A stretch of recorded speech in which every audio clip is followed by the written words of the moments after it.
Hi friends, this is from Balamukhi NPC Academy. So இந்த வீடியோல என்ன பார்க்க போறோம்னு பாருங்க. 6th இருக்க பன்முகத்தன்மையை அறிவோம். பாலிட்டியில ஃபர்ஸ்ட் லெசன் ரொம்ப ரொம்ப ரொம்ப ரொம்ப முக்கியமான லெசன். இந்த பேஜ் இந்த லெசன் பார்த்தீங்கன்னா ஸ்கூல் புக்ல கிட்டத்தட்ட 10 பேஜஸ் கிட்ட இருக்கும். ஆனா அது ஃபுல்லாமே வெறும் கதை தான். ரொம்ப முக்கியமான பாயிண்ட்ஸ் அதுல இருக்கு. அதாவது டிஎன்பிசில கேட்கக்கூடிய முக்கியமான பாயிண்ட்ஸ் எல்லாமே நான் எடுத்து கொடுத்துட்டேன். இதை ஒரு நோட்ஸா எழுதிக்கங்க. ஜஸ்ட் ஒரு பேஜ் தான் வரும், ஒரு பேஜ் கூட வராது. சரிங்களா? நீங்க நோட்ல எழுதுனீங்கன்னா ஒரு பேஜ் ஃபுல்லா வரும். ஸோ நான் ரெண்டா டிவைட் பண்ணி கொடுத்துருக்கனால உங்களுக்கு ஜஸ்ட் அரை பேஜ், இந்த சைடு ஒரு ஒரு பேஜ் வரும், இந்த சைடு ஒரு முக்கா பேஜ் தான். சரிங்களா? அந்த அளவுக்கு ரொம்ப இன்ஃபர்மேஷன் பாத்தீங்கன்னா ரொம்ப கம்மியா தான் இருக்கு. ஸோ கண்டிப்பா இந்த பாடத்தை நீங்க புக்ல போய் படிச்சீங்கன்னா படிக்க மாட்டீங்க. 10 பக்கம் இருக்குதான்னு சொல்லிட்டு படிக்கணும்ன்ற ஆசையே வராது. ஆனா இதுல இருக்கிறது பாத்தீங்கன்னா ஒரு கிட்டத்தட்ட பாத்தீங்கன்னா ஒரு 30 பாயிண்ட்ஸ் தான் இருக்கும். அந்த 30 பாயிண்ட்ஸையும் நீங்க ஒரு நோட்டை ரெண்டா பிரிச்சீங்கன்னா கூட உங்களுக்கு கிட்டத்தட்ட ஒரு 1.5 பேஜ்ல இந்த லெசனே கம்ப்ளீட் ஆயிரும். சரிங்களா? அந்த அளவுக்கு ரொம்ப மினிமம் பாயிண்ட்ஸ் தான் அதுல இருக்குது. மத்தபடி எல்லாமே கதை தான். ஸோ நம்ம பாலிட்டிக்கு வந்து 2 நோட் போட சொன்னேன். ஒன்னு ஸ்கூல் புக் வைஸ் நோட்டு, இன்னொன்னு சிலபஸ் வைஸ் நோட்டுன்னு 2 நோட்டு போட சொன்னேன். சரிங்களா? யார் யார் ஃபாலோ பண்றீங்கன்றது தெரியல. ஸோ நம்ம வந்து பாத்தீங்கன்னா பாலிட்டிய கம்ப்ளீட்டடா 1 மந்த்ல நம்ம முடிச்சிடலாம். சரிங்களா? ஸோ இதுபடி போனீங்கன்னா ஏன்னா குரூப் 4 பொறுத்த அளவுக்கு உங்களுக்கு ஸ்கூல் புக்ல நான் ஏன் சிலபஸ் வைஸும் கொண்டு போய் நம்ம மேக்ஸிமம் குரூப் 4க்கு ஸ்கூல் புக்கே நமக்கு போதுமானது. ஏன் சிலபஸ் வைஸும் சேர்த்து கொண்டு போறோம்னு பாத்தீங்கன்னா குரூப் 2க்கு தேவைப்படுன்றதுனாலதான் சிலபஸ் வைஸும் கொண்டு போறோம். குரூப் 2க்கு பாலிட்டி யூனிட் 6, அதுக்கப்புறம் பாத்தீங்கன்னா ஹிஸ்டரி, ஐஎன்எம், இந்த லெசன்ஸ் எக்கனாமி, இந்த லெசன்ஸ் படிச்சாலே நீங்க குரூப் 2ல வந்து மேக்ஸிமம் ஜிஎஸ்ல எடுக்க வேண்டிய மார்க் போதுமானதா தான் இருக்கும். சரிங்களா? ஏன்னா குரூப் 2ல பிரிலிமினரி எக்ஸாம்ன்றது ஜஸ்ட் வந்து உங்களுக்கு வந்து அது குவாலிஃபைங் மார்க்ன்றனால உங்களுக்கு இந்த டாபிக் மட்டும் படிச்சுட்டு நீங்க தமிழை நல்லா படிச்சாலே போதுமானது. நம்ம அந்த குரூப் 2க்குள்ள நம்ம பாத்தீங்கன்னா மேக்ஸிமம் குரூப் 2க்கு தேவையான எவ்வளவு மார்க் எடுத்தா நம்ம குரூப் 2ல குவாலிஃபை ஆகலாமோ அவ்வளவு மார்க்குக்கு நம்ம ரெடி ஆயிருவோம். ஸோ அதனாலதான் உங்களுக்கு சிலபஸ் வைஸ் நான் கொண்டு போய்க்கிட்டு இருக்கேன். இல்லாட்டி ஸ்கூல் புக் மட்டும் தரவா படிச்சாலே குரூப் 4ல நீங்க கிளியர் பண்ணிடலாம். சரிங்களா? ஸோ இப்ப பாக்கலாமா? லெசனுக்குள்ள போலாமா? ஃபர்ஸ்ட் பாருங்க, இந்த லெசன் எங்க இருக்குன்னா 6th ஃபர்ஸ்ட் டேர்ம்ல பாலிட்டியில அதாவது குடிமியல்ன்ற பகுதியில ஃபர்ஸ்ட் லெசனே இதுதான் கொடுத்திருப்பாங்க. பன்முகத்தன்மையினை அறிவோம்.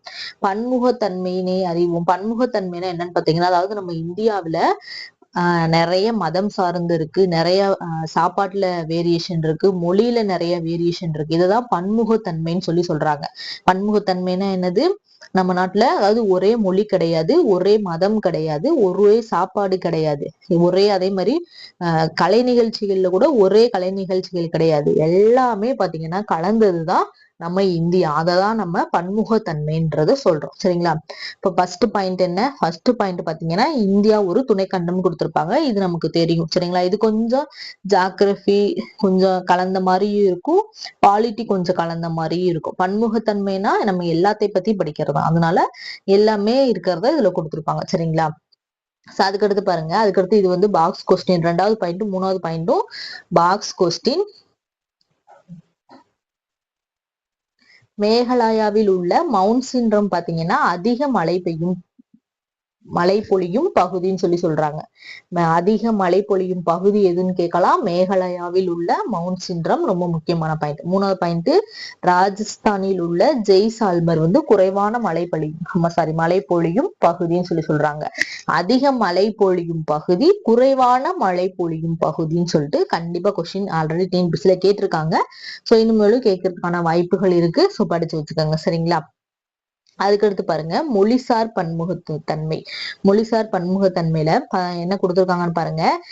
4வது பாயிண்ட். சரிங்களா? நான் தொடர்ச்சியா பாயிண்ட் போட்டிருக்கேன். அப்பதான் உங்களுக்கு ஒரு கண்டினியூட்டி இருக்கும். இந்த லெசன்ல இவ்வளவு பாயிண்ட் தான் இருக்கு அப்படின்றது உங்களுக்கு மெமரி ஆயிரும். சரிங்களா? சோ 4வது பாயிண்ட் பாருங்க, இந்தியாவில வந்து 2001ஆம் ஆண்டு மக்கள் தொகை கணக்கெடுப்பின்படி ஏன் இதை மென்ஷன் பண்ணி கொடுத்துருக்கேன்னா, ஏன்னா ஒரு சில கொஸ்டின்ல 2001ஆம் ஆண்டு கணக்கெடுப்பின்படி இந்தியாவில எவ்வளவு மொழி இருந்துச்சு அப்படின்னு சொல்லி கொஸ்டின் கேட்கலாம்.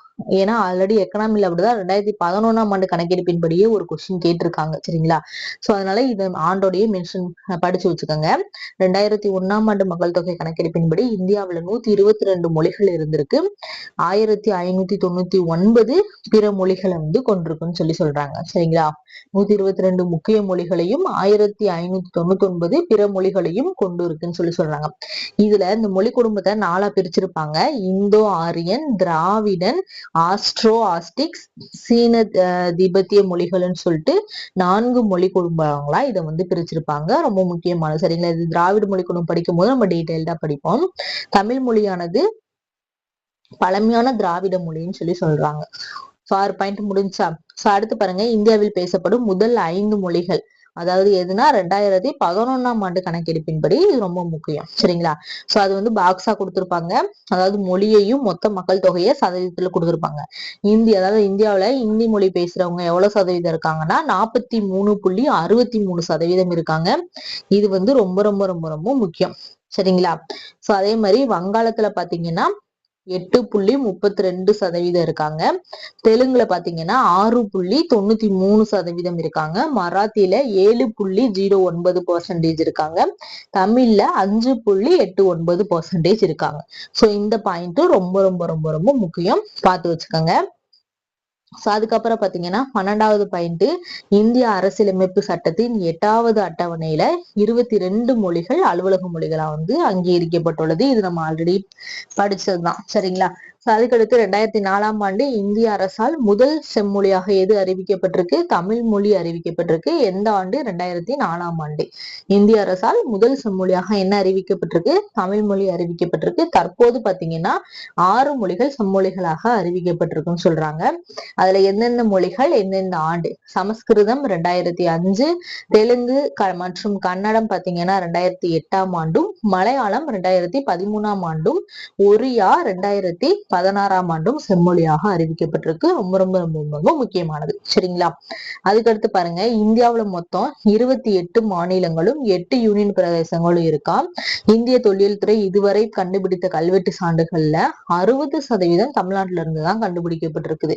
இந்திய தொல்லியல் துறையில கண்டுபிடிக்கப்பட்ட கல்வெட்டுகள் முக்காவாசி எங்க, அதாவது 60%, சரிங்களா? 60% எங்க இருந்து எடுத்திருக்காங்க? தமிழ்நாட்டுல இருந்துதான் எடுத்திருக்காங்க. அதுல பெரும்பாலானவை தமிழ் மொழியில தான் இருக்குது. அதாவது தமிழ் மொழியில தான் எழுதப்பட்டிருக்குதுன்னு சொல்லி சொல்றாங்க. ரொம்ப முக்கியமானது. சரிங்களா? அதுக்கடுத்து பாத்தீங்கன்னா இது ஒரு பாக்ஸ் மாதிரி கொடுத்திருப்பாங்க. என்னன்னு பாத்தீங்கன்னா, அதாவது நடனம், பயிர்கள், உணவு, அது எந்த நாட்டுல இருக்கு, அதாவது அந்த நாட்டுல, அதாவது தமிழ்நாடுன்ற நாட்டிலையும் உத்தரப்பிரதேசம்ன்ற நாட்டிலையும் என்னென்ன இருக்குன்றத இந்த ரெண்டு நாளையும் எழுத சொல்லி நமக்கு பாக்ஸா கொடுத்திருப்பாங்க. புக்ல இதுக்கு ஆன்சர் இருக்காது, நான் ஆன்சர் கொடுத்திருக்கேன், நோட் பண்ணிக்கோங்க. சரிங்களா? தமிழ்நாட்டோட நடனம் பாத்தீங்கன்னா பரதநாட்டியம். அதே மாதிரி உத்தரப்பிரதேசத்தோட நடனம் பாத்தீங்கன்னா கதக்குன்னு சொல்லுவோம். அதுக்கடுத்து தமிழ்நாட்டோட பயிர்கள் என்னென்னு பாத்தீங்கன்னா நெல், கரும்பு, வாழை. உத்தரப்பிரதேசத்தோட பயிர்கள் என்னென்னு பாத்தீங்கன்னா கோதுமை, கரும்பு, நெல். அதுக்கடுத்து தமிழ்நாட்டோட உணவு என்னன்னு பாத்தீங்கன்னா இட்லி, தோசை. உத்தரப்பிரதேசத்தோடது ரொட்டி.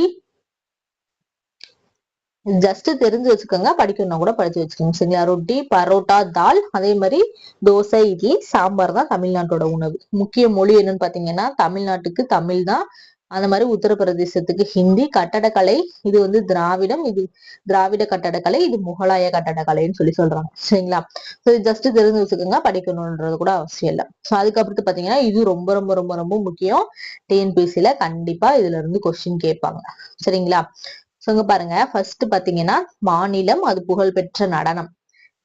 இது பாத்தீங்கன்னா ஒரு மேப் மாதிரி கொடுத்திருப்பாங்க புக்ல, அதுலயும் இருந்து நான் எடுத்திருக்கேன். அதுக்கப்புறம் கீழையும் கொடுத்திருப்பாங்க உங்களுக்கு, அதையும் நான் சேர்த்து ஒன்னா கொடுத்திருக்கேன். ஃபர்ஸ்ட் தமிழ்நாட்டுல என்னென்ன நடனம் எல்லாம் இருக்குன்னு பாத்தீங்கன்னா கரகாட்டம், ஒயிலாட்டம், கும்மி, தெருக்கூத்து, பொம்மலாட்டம், புலியாட்டம், கோலாட்டம், தப்பாட்டம், பரதநாட்டியம். இதெல்லாம் ரொம்ப முக்கியமானது. அடுத்து கேரளால என்ன இருக்குன்னா தெய்யம், மோகினி ஆட்டம், கதகளி. சோ புக் பேக்ல கூட கொஸ்டின் கேட்டிருந்தாங்க. சரிங்களா? கதகளி எந்த மாநிலத்தை சேர்ந்ததுன்னு கூட கொஸ்டின் கேட்டிருக்காங்க. சரிங்களா? அடுத்து பஞ்சாப் பாத்தீங்கன்னா பாங்க்ரான்ற நடனம் பஞ்சாப்ல வந்து ரொம்ப புகழ் பெற்றது. அடுத்து குஜராத்ல பாத்தீங்கன்னா கார்பா, தாண்டியான்னு சொல்லி சொல்லுவோம். ராஜஸ்தான்ல கல்பேலியா, கூமர்னு சொல்லி சொல்லுவோம்.